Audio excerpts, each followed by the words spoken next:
Hello, good morning, all of you. My name is Archana Goyal, Assistant Professor at Department of Computer Science and Engineering, Aryabhatta College of Engineering and Research Center, Ajmer. Today's my video lecture is on Elements of C, Part 2. In Part 1st, we have discussed the data types, C character set, and all. This is the second part of Elements of C. In this video lecture, we will discuss constants and variables. So here we will discuss our topic. Constants. What is a constant? Constant क्या होता है? Constant वो quantity होती है, वो value होती है जिसको हम लोग पूरे प्रोग्राम की एग्जीक्यूशन के दौरान चेंज नहीं कर सकते हैं. कॉन्स्टेंट्स की वैल्यूज फिक्स होती हैं और इन फिक्स वैल्यूज को हम कहते हैं लिटरल्स. कॉन्स्टेंट्स किसी भी टाइप का हो सकता है. हमारे पास इंटीजर कांस्टेंट भी हो सकता है, फ्लोटिंग टाइप कांस्टेंट भी हो सकता है, कैरेक्टर कांस्टेंट भी हो सकता है और एक स्ट्रिंग कांस्टेंट या स्ट्रिंग लिटरल भी हो सकता है. We have enumeration constants also. हमारे पास इन्यूमरेशन कांस्टेंट्स भी होते हैं. कांस्टेंट्स को हम लोग दो तरीके से डिफाइन कर सकते हैं. एक तो हम डायरेक्टली उनका लिटरल्स डिफाइन कर सकते हैं, दूसरा हम लोग कांस्टेंट्स को डिफाइन कर सकते हैं with the help of const keyword. Integer literal वो लिटरल होता है जिसके अंदर एक डेसिमल, ऑक्टल या हेक्साडेसिमल वैल्यू को हम परमानेंटली स्टोर कर सकते हैं. अगर हम लोग डेसिमल वैल्यू ले रहे हैं तो उसके लिए हमें कुछ नहीं लेना है. अगर हम ऑक्टल ले रहे हैं तो हम लोग उस लिटरल के आगे जीरो लगाएंगे, उस वैल्यू के आगे जीरो लगाएंगे. और अगर हम हेक्साडेसिमल ले रहे हैं तो हम उसके आगे एक प्रीफिक्स लगाएंगे, 0x या OX. 0x क्या स्मॉल x या कैपिटल x. एक इंटीजर लिटरल का जो सफिक्स है वो u एंड l का कॉम्बिनेशन भी हो सकता है for unsigned and long values. ये हमने कुछ एग्जांपल्स दे रखे हैं इंटीजर लिटरल के. जैसे हमने दिया 85, this is a decimal literal. इसके आगे कोई सफिक्स, कोई प्रीफिक्स नहीं लगेगा, कोई प्रीफिक्स नहीं लगेगा. ऑक्टल कांस्टेंट के आगे जीरो लगेगा. हेक्साडेसिमल कांस्टेंट के आगे 0x लगेगा. तो जैसे हमने लिखा 0x4b, तो क्योंकि ये 0x इसके आगे लगा हुआ है तो इससे हमें पता लगा कि एक हेक्साडेसिमल कांस्टेंट है, लिटरल है. 30, this is a integer literal और इंटीजर कांस्टेंट. और उसके बाद 30l, this l belongs to long. तो यहाँ पर हमने सफिक्स लगाया, यानी लॉन्ग और अनसाइंड के लिए हम लोग सफिक्स लगाते हैं और डेसिमल, ऑक्टल, हेक्साडेसिमल के आगे प्रीफिक्स लगाते हैं. फ्लोटिंग पॉइंट लिटरल्स वो होते हैं जो हम लोग साइंड रियल नंबर्स को रिप्रेजेंट करने के लिए यूज करते हैं. यहाँ पर हम लोग सफिक्सेस यूज करते हैं, capital F for floating point and capital L for long double. तो अगर हम लोगों को लॉन्ग डबल या फ्लोटिंग पॉइंट लिटरल्स डिफाइन करने हैं तो उसके आगे हम लोग वैल्यू के आगे, यानी ये वैल्यू से पहले नहीं, वैल्यू के बाद कैपिटल F, स्मॉल f या कैपिटल L यूज करेंगे. तो these are some examples of floating point literals. जैसे 3.14f, डबल के आगे हम कोई सफिक्स यूज नहीं करेंगे और लॉन्ग डबल के आगे हम लोग कैपिटल L यूज करेंगे. कैरेक्टर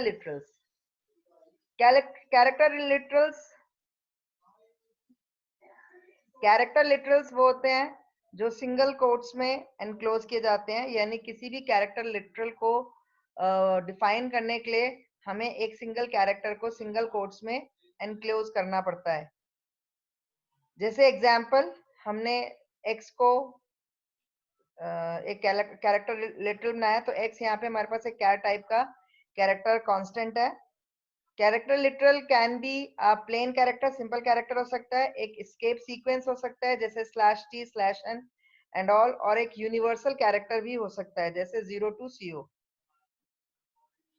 इसके अलावा C के अंदर कुछ कैरेक्टर्स होते हैं जिनके अपने कुछ स्पेशल मीनिंग होते हैं और ये कैरेक्टर्स के आगे हमेशा, इनके पहले हमेशा एक स्लैश लगा होता है.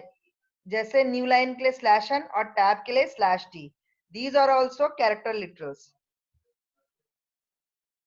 String literals. स्ट्रिंग लिटरल्स क्या होते हैं? A sequence of characters enclosed in double quotes.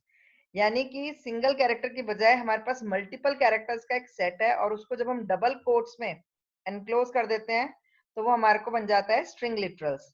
String literals के अंदर लेटर्स भी हो सकते हैं, नंबर्स भी हो सकते हैं, स्पेशल कैरेक्टर्स भी हो सकते हैं और ब्लैंक स्पेसेस भी हो सकते हैं। ये हमने कुछ एग्जांपल दिए, जैसे हेलो, हाय 2048, बिकॉज ये डबल कोट्स में एनक्लोज्ड है 2048, तो ये भी एक स्ट्रिंग लिटरल हो जाएगा। Using const keyword. कॉन्स्टेंट्स को डिफाइन करने के लिए we can use const keyword. तो कैसे हम लोग इसको डिफाइन करते हैं? सबसे पहले लिखते हैं कॉन्स्ट कीवर्ड, फिर उसका डेटा टाइप, फिर क्या कॉन्स्टेंट का नेम इक्वल टू उसकी वैल्यू। तो const keyword is also use to define the constant और लिटरल्स। तो this is the way we can define constants in C programming language. Now what is a variable? Variable क्या होता है? Variable एक data item को store करने के लिए जो सिंबॉलिक नेम यूज किया जाता है, यानी किसी भी डेटा, किसी भी वैल्यू को स्टोर करने के लिए जो सिंबॉलिक नेम यूज किया जाता है उसको कहते हैं वेरिएबल। वेरिएबल बेसिकली नेम होता है एक मेमोरी लोकेशन का, ऐसी मेमोरी लोकेशन का जिसके अंदर स्टोर्ड वैल्यू को हम प्रोग्राम की एग्जीक्यूशन के दौरान कभी भी चेंज कर सकते हैं। जैसे कांस्टेंट की वैल्यू को हमने जो एक बार डिफाइन कर दिया, पूरे प्रोग्राम में वही रहती है, लेकिन वेरिएबल की जो वैल्यू है वो पूरे प्रोग्राम में हम कहीं भी चेंज नहीं कर सकते हैं, कहीं भी चेंज कर सकते हैं, लेकिन कांस्टेंट की वैल्यू हम एक बार डिफाइन करने के बाद दोबारा चेंज नहीं कर सकते हैं। एक ही वेरिएबल को हम लोग एक प्रोग्राम के अलग अलग पोर्शन में, अलग अलग पार्ट में अलग अलग वैल्यू स्टोर करवा सकते हैं। वेरिएबल का नाम डिफाइन करने के लिए हम लोग लेटर्स, डिजिट्स या अंडरस्कोर्स यूज करते हैं। वेरिएबल डिक्लेरेशन, किसी भी वेरिएबल को डिक्लेयर यूज करने से पहले डिफाइन करना पड़ता है। तो this is the syntax of variable declaration. Data type, सबसे पहले हम लोग उसका डेटा टाइप देंगे, फिर वेरिएबल का नाम देंगे। we can define multiple variables, we can declare multiple variables at same time। इस तरीके से हम एक साथ कई सारे वेरिएबल्स भी डिफाइन कर सकते हैं। डेटा टाइप, वेरिएबल का नेम, कॉमा, वेरिएबल नेम 2, यानी हम कॉमा लगा के एक से ज्यादा वेरिएबल्स को एक साथ डिक्लेयर कर सकते हैं। तो these are some valid declarations of variables. ये डेटा टाइप, इंट, फिर वेरिएबल का नेम। इसी तरीके से यहाँ पे हमने मल्टीपल वेरिएबल्स डिफाइन किए इंटीजर टाइप के, सेंटी एंड टैम। यहाँ पे हमने एक फ्लोट टाइप का वेरिएबल डिफाइन किया है, फ्लोट, और यहाँ पे हमने एक जेंडर वेरिएबल डिक्लेयर कर रखा है कैट टाइप का। अब अगर मैं यहाँ पे दे दूं n1 इज इक्वल्स टू 1, तो ये एक वैलिड है। लेकिन अगर मैं रेडियस के अंदर 2.6 दूं तो ये भी वैलिड है। जेंडर के अंदर हमने m दे दिया तो वैलिड है। और अगर लेकिन हम टेम्प, क्योंकि टेम्प इंटीजर टाइप का और मैं उसमें कोई कैरेक्टर वैल्यू स्टोर कर दूं तो ये इनवैलिड टाइप का है। वेरिएबल नेम्स को डिक्लेयर करने के कुछ रूल्स होते हैं। वो रूल्स हैं कि जो वेरिएबल नेम है वो हमेशा लेटर से शुरू होना चाहिए, यानी कि अल्फाबेट से शुरू होना चाहिए, जैसे कैपिटल A to Z या small a to Z। Variable का नाम कोई भी कीवर्ड नहीं हो सकता, यानी कीवर्ड जो होते हैं उनको हम as a variable name use नहीं कर सकते हैं। ब्लैंक स्पेसेस अलाउड नहीं होते वेरिएबल के नेम में, इसके बजाय हम लोग अंडरस्कोर्स यूज कर सकते हैं।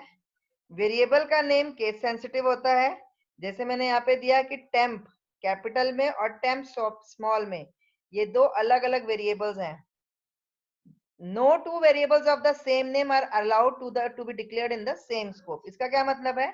हम एक ही जगह पे, एक ही स्कोप में दो वेरिएबल्स का सेम नेम नहीं रख सकते, यानी कि वेरिएबल्स के नेम अलग अलग होंगे। नेक्स्ट हमारा है escape sequences. Next element is escape sequences. अभी मैंने आपको पिछली स्लाइड में बताया था कि स्केप सीक्वेंसेस क्या होते हैं। Escape sequences basically constant characters, character constants होते हैं या कैरेक्टर लिटरल्स होते हैं, जो दो कैरेक्टर्स के कॉम्बिनेशन से बनते हैं। इसमें पहला कैरेक्टर हमेशा बैकस्लैश होता है और दूसरा कैरेक्टर एक लेटर होता है या कॉम्बिनेशन ऑफ डिजिट्स होता है।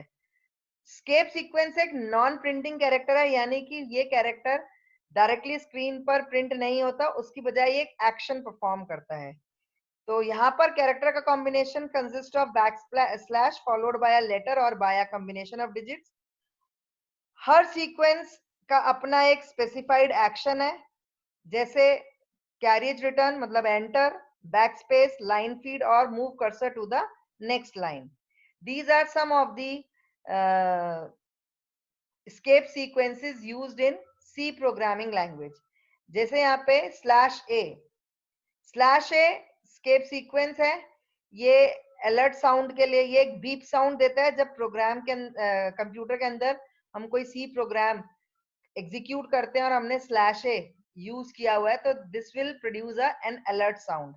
स्लैश बी बैकस्पेस के लिए होता है, स्लैश एफ फॉर्म फीड के लिए, स्लैश एन न्यू लाइन के लिए मतलब कर्सर को नई लाइन पर शिफ्ट कर देगा, स्लैश आर कैरियज रिटर्न के लिए, यानी कि जो कर्सर है वो करंट लाइन की बिगनिंग में चला जाएगा। हॉरिजॉन्टल टैब के लिए स्लैश टी, यानी कि ये कुछ नंबर ऑफ स्पेसेस आगे बढ़ जाएगा। स्लैश वी वर्टिकल टैब के लिए, यानी वर्टिकली स्पेस देने के लिए। डबल स्लैश अगर हमें बैक स्लैश कैरेक्टर को स्क्रीन पर डिस्प्ले कराना है, यानी कि हमें स्लैश को ही स्क्रीन पर डिस्प्ले कराना है, तो उसके लिए डबल स्लैश।